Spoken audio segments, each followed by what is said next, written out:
Sudha's kitchen recipes. இன்னைக்கு நம்ம mini chilli dosa செய்ய போறோம். எப்படி செய்யலாம்னு பார்க்கலாமா?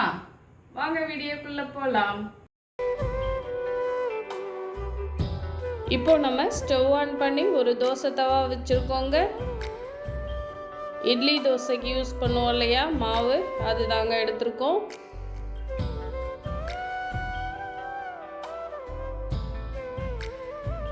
இப்போ நம்ம தோசை தவா ஹீட் ஆன பிறகு இது போல் சின்ன சின்னதாக தோசை ஊற்றி எடுத்துக்கணுங்க.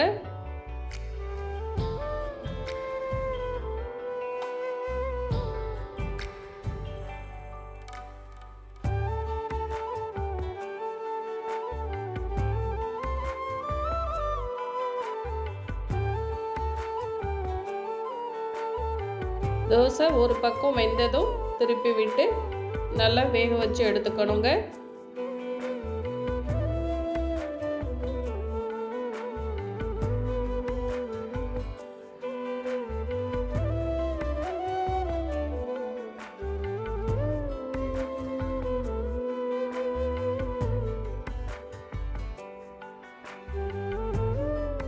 இப்போ ரெடி ஆயிடுச்சுங்க. எடுத்து ஒரு பிளேட்டுக்கு மாற்றிடலாம். இதே போல் நம்ம அடுத்தடுத்து கொஞ்சம் தோசை ரெடி பண்ணி எடுத்துக்கலாங்க. இந்த ரெசிபி குழந்தைங்களுக்கு ரொம்ப பிடிக்குங்க.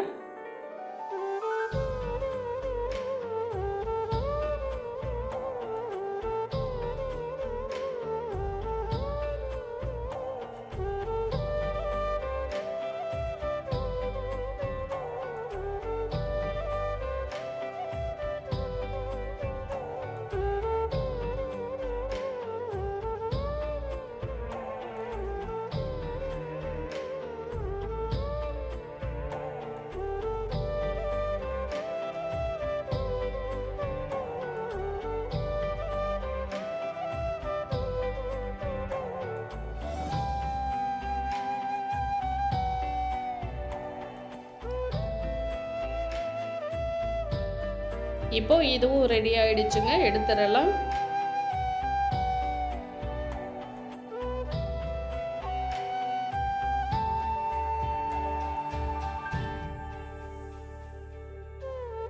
இப்போ ஸ்டவ் ஆன் பண்ணி ஒரு பேன் வச்சுருக்கோங்க. 1½ ஸ்பூன் அளவு பட்டர் சேர்த்துக்கிறேங்க. நீங்கள் ஆயில் அல்லது நெய், பட்டர் எது வேணாலும் சேர்த்துக்கலாங்க.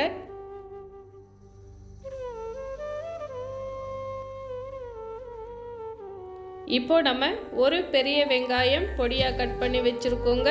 2 பச்சை மிளகாய் பொடியாக கட் பண்ணியிருக்கோம். 5 பல் பூண்டு பொடியாக கட் பண்ணி வச்சுருக்கோங்க. ஃபஸ்ட்டு நம்ம பூண்டு சேர்த்து வதக்கிக்கலாம். பூண்டு கொஞ்சம் செவந்து வதங்கி வரணுங்க.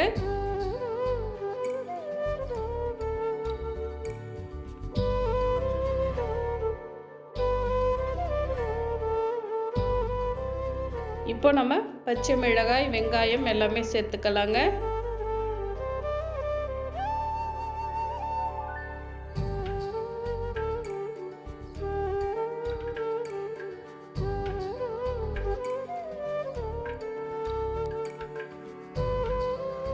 இப்போ நம்ம கொஞ்சமாக சால்ட்டு சேர்த்துக்கலாங்க. 2 ஸ்பூன் அளவு டொமேட்டோ சாஸ் சேர்த்துக்கலாம். 1/4 ஸ்பூன் மிளகாய் தூள் சேர்த்துக்கலாங்க. இப்போ இதை நல்லா கலந்துக்கலாம்.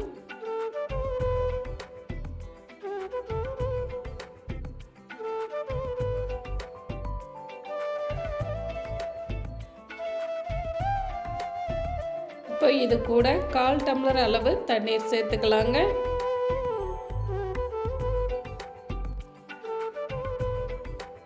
தோசை மாவுலையே நம்ம உப்பு சேர்த்துருக்கோம் இல்லையா, அதனால் ரொம்ப கொஞ்சமாக சால்ட்டு சேர்த்துக்கணுங்க. இப்போ இது ஒரு கொதி வந்த பிறகு நம்ம தோசையை சேர்த்துக்கலாம்.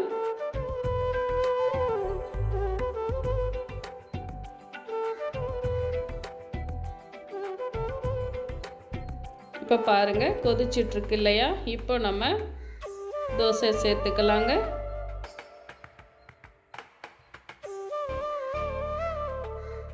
தோசை சேர்த்து நல்லா கலந்து கொடுத்து ஸ்டவ் ஆஃப் பண்ணிடணுங்க.